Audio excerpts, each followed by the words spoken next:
Robert Redford, the early years and rise to stardom. Robert Redford, born Charles Robert Redford Jr. on August 18, 1936, in Santa Monica, California, is an iconic figure in American film history. An actor, director, producer, and environmentalist whose influence spans generations. From his humble beginnings to becoming one of Hollywood's most revered and respected artists, Redford's early life and career journey laid the foundation for a legacy that transcends the screen. Redford's father, Charles Sr., worked as a milkman and later as an accountant for Standard Oil, while his mother, Martha Hart, was a homemaker. Redford was raised in a modest environment and attended Van Nuys High School, where he was more interested in sports than academics. A gifted athlete, he played baseball and enjoyed a relatively typical suburban childhood. However, tragedy struck early in his life when his mother died unexpectedly when he was just 18 years old. Her death deeply affected him and would later shape his artistic sensibilities and emotional depth. Following high school, Redford earned a baseball scholarship to the University of Colorado. Unfortunately, his time there was short-lived. He lost his scholarship due to poor academic performance, partly driven by excessive partying and a lack of discipline. This period of rebellion led him to a turning point. Realizing that he had no clear direction, Redford left college and traveled to Europe, an experience that would profoundly influence his worldview and artistic aspirations. In Paris and Florence, he studied art, absorbed culture, and began to consider a creative path for his life. Upon returning to the United States, Redford enrolled at the American Academy of Dramatic Arts in New York City. While he initially studied painting at the Pratt Institute in Brooklyn, he was eventually drawn to the stage. Redford's good looks and earnest demeanor made him a natural on-screen presence, but it was his commitment to honing his craft that earned him early roles in theater and television. He appeared in a number of live television dramas during the late 1950s and early 1960s, including episodes of Alfred Hitchcock Presents, The Twilight Zone, and Perry Mason. These roles allowed Redford to explore complex characters and prove himself as a serious performer.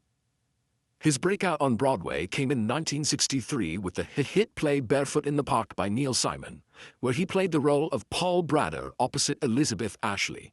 The play's success and Redford's charming and nuanced performance catapulted him into the national spotlight. Hollywood soon came calling. Redford's film debut was a minor role in War Hunt, 1962, but his career truly began to accelerate with the film adaptation of Barefoot in the Park, 1967, where he reprised his stage role opposite Jane Fonda. His clean-cut image, golden boy looks, and subtle emotional intensity made him an appealing figure during a transformative era in American cinema. However, Redford was never content to be merely a matinee idol. He sought roles that challenged him and films that reflected deeper social and personal themes.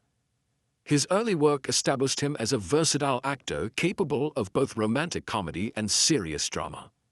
By the end of the 1960s, Redford had positioned himself as a rising star. His collaboration with director George Roy Hill in Butch Cassidy and the Sundance Kid, 1969, alongside Paul Newman, marked a defining moment in his career. Redford's portrayal of the quiet, introspective outlaw, the Sundance Kid, captivated audiences and launched him into international fame. The success of Butch Cassidy solidified Robert Redford's standing as one of the most promising actors of his generation. Yet what set him apart was not only his on-screen talent, but his off-screen vision. Even during the early stages of his career, Redford was drawn to storytelling that mattered, stories that examined the human condition, the state of the world, and the American identity. In summary, Robert Redford's biography and early career reflect a journey of self-discovery, resilience, and artistic awakening. From the loss of his mother to academic failures, from European travels to New York theater, and finally to Hollywood, Redford's path was anything but linear. But it was precisely these experiences that equipped him with the empathy, discipline, and creative courage to become a legend in American cinema. His rise from a troubled student to a Broadway star and eventually a Hollywood icon stands as a testament to the transformative power of art, perseverance, and purpose. The Golden Era, Robert Redford's peak years. Robert Redford's peak years, spanning the late 1960s through the 1980s, represent one of the most illustrious periods in Hollywood history. During this time, Redford transcended the role of actor to become a symbol of American cinema. Graceful, intelligent, and politically engaged, his striking looks and natural charisma won audiences over, but it was his commitment to meaningful storytelling and his ability to choose impactful roles that truly defined his golden era. Breakthrough with Butch Cassidy and the Sundance Kid, 1969. Although Redford had already appeared in several films and television shows by the late 1960s, it was Butch Cassidy and the Sundance Kid, 1969, that catapulted him into superstardom. Paired with Paul Newman, Redford's portrayal of the mysterious and charismatic outlaw Sundance Kid became an iconic performance. The chemistry between the two actors, the clever script, and the blend of humor and tragedy made the film a massive success. It not only became a cultural phenomenon, but also established Redford as a leading man in Hollywood. The Way We Were and The Sting, early 1970s. The early 1970s solidified Redford's status as a box office powerhouse. In The Way We Were, 1973, he starred opposite Barbra Streisand in a poignant romantic drama that resonated with audiences and became one of the most beloved films of the decade. That same year, Redford reunited with Newman in The Sting, 1973, a stylish caper film that won 7 Academy Awards, including Best Picture. Redford's performance earned him his only Oscar nomination for Best Actor and confirmed his versatility in both comedic and dramatic roles. Taking creative control, from actor to producer and director. As Redford's fame grew, so did his ambition. Not content with simply acting, he began seeking more creative control over his projects. This shift was evident in films like All the President's Men, 1976, in which he portrayed journalist Bob Woodward. The film, chronicling the Watergate scandal, was not only a critical and commercial success, but also reflected Redford's deepening commitment to political and social themes in cinema. His work on the film extended beyond acting. He was instrumental in acquiring the rights to the story and bringing it to the screen. In 1980, Redford made his directorial debut with Ordinary People, a quiet, devastating exploration of grief, family dysfunction, and healing. The film won 4 Academy Awards, including Best Picture and Best Director, an extraordinary achievement for a first-time director. The film's success marked the beginning of a new phase in Redford's career, where he seamlessly balanced acting, directing, and producing. An advocate for independent cinema. During his peak years, Redford also laid the groundwork for one of his most influential legacies, the Sundance Institute, founded in 1981. He recognized the challenges faced by independent filmmakers and envisioned a space where they could nurture their craft, free from the constraints of Hollywood studios. The Institute eventually gave rise to the Sundance Film Festival, which became the premier showcase for independent cinema in the United States. This initiative demonstrated that Redford's vision extended far beyond his own career. He used his clout to elevate new voices and disrupt the industry's mainstream narrative. In doing so, he helped launch the careers of countless directors and writers, including Quentin Tarantino, Steven Soderbergh, and Darren Aronofsky. Continued success into the 1980s. Throughout the 1980s, Redford maintained his stature with a series of well-received films. His performances in Brubaker, 1980, The Natural, 1984, and Out of Africa, 1985, showcased his range and enduring appeal. Out of Africa, in particular, was a sweeping romantic epic that won 7 Academy Awards, including Best Picture, and became one of the defining films of the decade. Redford's presence on screen was often associated with dignity, intelligence, and emotional depth. He had the rare ability to draw audiences into quiet, introspective performances while still commanding the box office. Unlike many of his contemporaries, Redford consistently chose roles that reflected his personal values, integrity, authenticity, and artistic purpose. Crisis and controversies of Robert Redford. Despite Robert Redford's celebrated status as a beloved actor, director, and environmentalist, his life was not untouched by crises and controversies, both personal and professional. These moments, while often overshadowed by his accolades, added depth and complexity to his public persona and revealed the vulnerabilities of a man often seen as unflappable, personal tragedies and emotional struggles.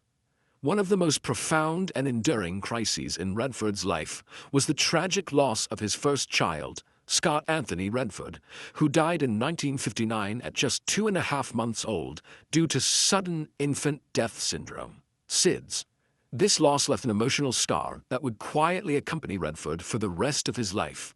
He rarely spoke about the experience publicly, but those close to him have said that it profoundly shaped his worldview, instilling in him a deep sense of mortality and humility. His marriage to Lola Van Wagenen, which lasted nearly 30 years, also faced strain due to the demands of Hollywood and Redford's intense dedication to his work and causes.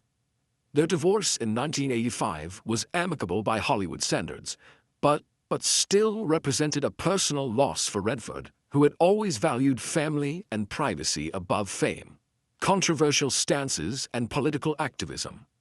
As a public figure, Redford never shied away from politics, and this often placed him in contentious territory.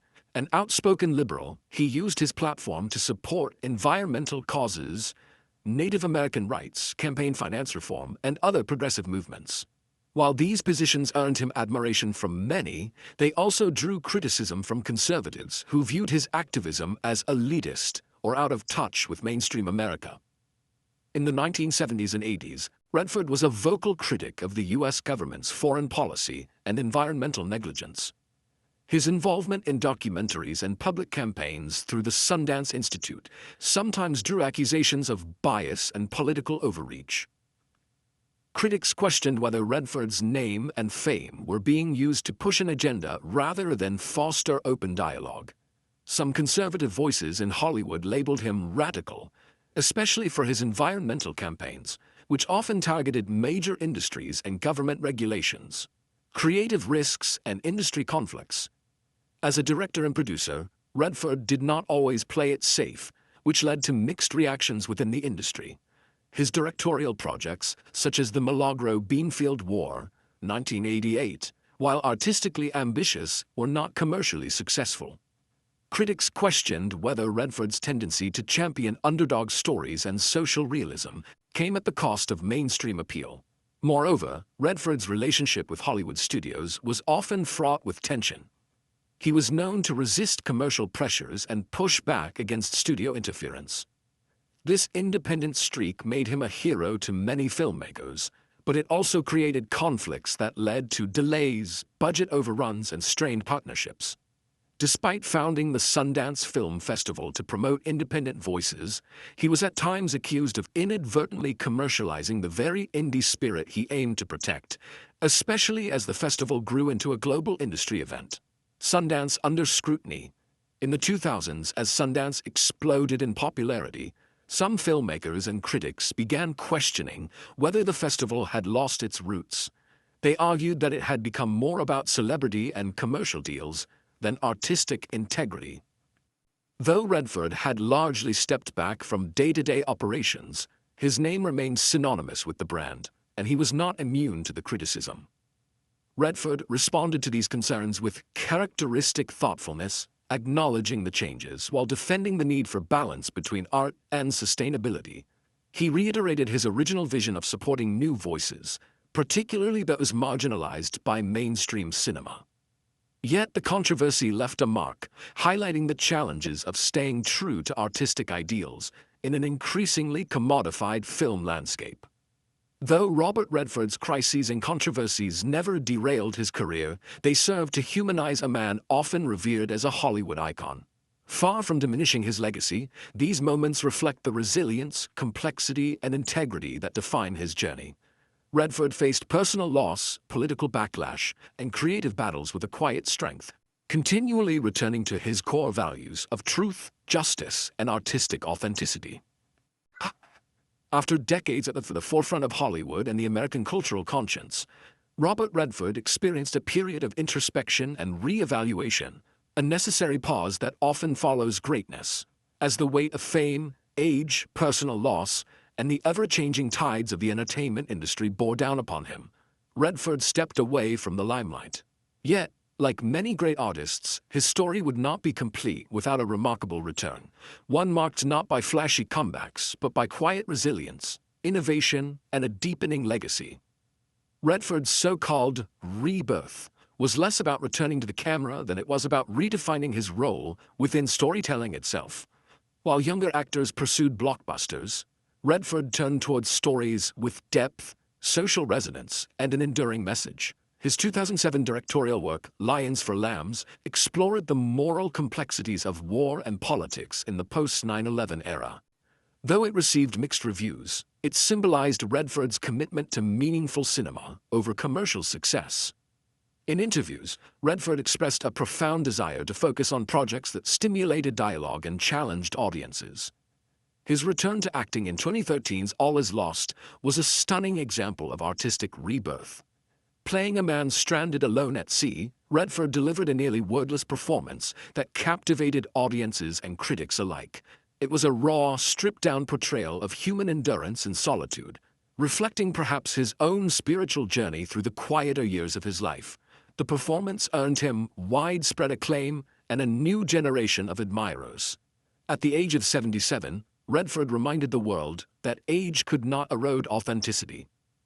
He followed this performance with roles in Captain America: The Winter Soldier 2014, where he subverted his clean-cut image by playing a morally ambiguous political leader, and later The Old Man and the Gun 2018, a semi-autobiographical swan song to a life spent on the edge of the American mythos. This latter film, which Redford declared would be his final acting role, was received as a poignant goodbye, a gentle, witty, and heartfelt performance that embodied the essence of his cinematic career. It was a farewell not with fireworks, but with grace and dignity. But Redford's journey wasn't limited to the screen. During his later years, he continued to champion independent cinema through the Sundance Institute and the Sundance Film Festival, which he had founded decades earlier. Under his guidance, Sundance became a haven for emerging filmmakers, a space where artistic vision was celebrated over formulaic storytelling. In a way, Redford's comeback was not just personal, it was communal. He elevated others, ensuring that new voices could rise in the space he had helped create. Robert Redford's rebirth is a testament to resilience, not only the ability to return, but to evolve. He did not chase after past glories. Instead, he forged a new path that was quieter, but no less profound. In a world that often equates relevance with visibility, Redford proved that true artistry lies in intention and integrity. His journey back was not a sprint, but a reflective walk through the landscape he helped shape.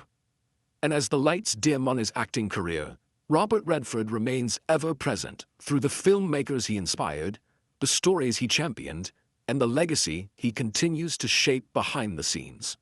His rebirth was not about reclaiming the spotlight, but about passing it on, a final act of grace from a man who had spent a lifetime living by his own narrative. Robert Redford's legacy in the world of film and beyond is nothing short of monumental. Over the span of a career that has lasted more than 6 decades, Redford has not only cemented his place as a Hollywood icon, but has also fundamentally shaped the trajectory of independent cinema, environmental activism, and socially conscious storytelling. His influence stretches far beyond the screen, resonating deeply within the fabric of American culture and global cinema. As an actor, Redford helped define a generation. His performances in classic films like Butch Cassidy and the Sundance Kid, The Way We Were, The Sting, and All the President's Men demonstrated a rare combination of charisma, intellect, and emotional depth. He brought a unique subtlety and authenticity to his roles, often portraying complex, flawed heroes in morally ambiguous situations. These characters reflected the social and political tensions of their times, especially during the turbulent 1970s, and gave audiences a new kind of leading man, one who was introspective, vulnerable, and deeply human. Yet Redford's most enduring legacy may lie in what he did behind the camera. As a director, he won an Academy Award for Ordinary People, 1980, a quiet, powerful film that explored grief, guilt, and family dysfunction with compassion and nuance. His later directorial efforts, including Quiz Show, A River Runs Through It, and The Horse Whisperer, continued to show his talent for telling intimate, character-driven stories. Redford proved that he was not just a star, but a serious filmmaker dedicated to the art of cinema. Arguably, Redford's greatest contribution to the film world is his founding of the Sundance Institute and the Sundance Film Festival. Established in 1981, the Institute was created as a space for emerging filmmakers to develop their craft away from the commercial pressures of Hollywood. The festival, which began as a modest gathering in Park City, Utah, quickly grew into the premier showcase for independent cinema.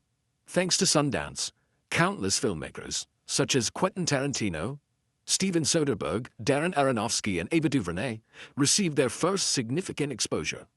Redford's commitment to nurturing fresh talent and alternative voices has had a transformative impact on the film industry, ensuring a richer, more diverse landscape of storytelling. Beyond film, Redford has been an unwavering advocate for environmental causes and progressive politics. A lifelong conservationist, he has worked with organizations like the Natural Resources Defense Council and used his platform to raise awareness about climate change, renewable energy, and the protection of public lands. He often infused his films with environmental themes, and his activism earned him the prestigious Presidential Medal of Freedom in 2016. Redford's dedication to social justice and sustainability speaks to a broader legacy of using fame and influence for the public good. Culturally, Redford became a symbol of thoughtful masculinity, integrity, and elegance. His style, demeanor, and ethical stance have been admired by generations of fans and peers alike.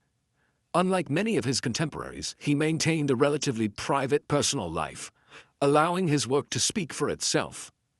His humility, combined with his artistry and activism, has made him one of the most respected figures in American public life. As he stepped away from acting in the late 2010s, his final performance in The Old Man and the Gun, 2018, serving as a fitting coda to a legendary career. Redford left behind not just a body of work, but a legacy of purpose. He changed the way independent films are made, how actors can evolve into powerful storytellers, and how celebrities can influence real-world change. In the end, Robert Redford's legacy is not confined to any single role, film, or accolade.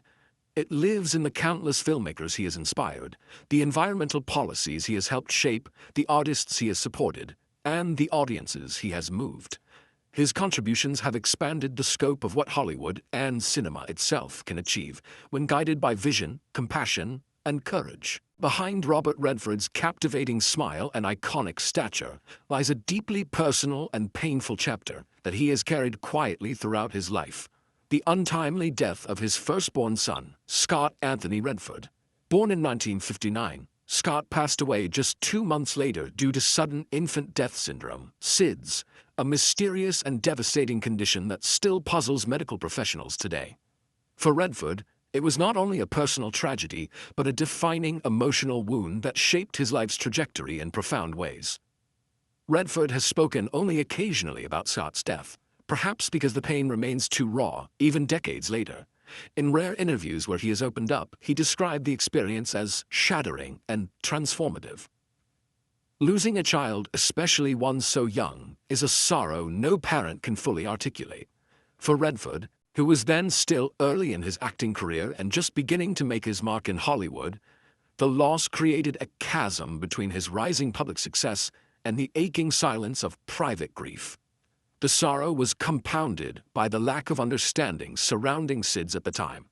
Redford and his then-wife, Lola Van Wagenen, were left with few answers, no clear cause, and a society that struggled to address the psychological toll of such a loss. The emotional weight placed strains on their marriage, and although they would go on to have 3 more children, the absence of Scott lingered quietly, like a shadow on their family history.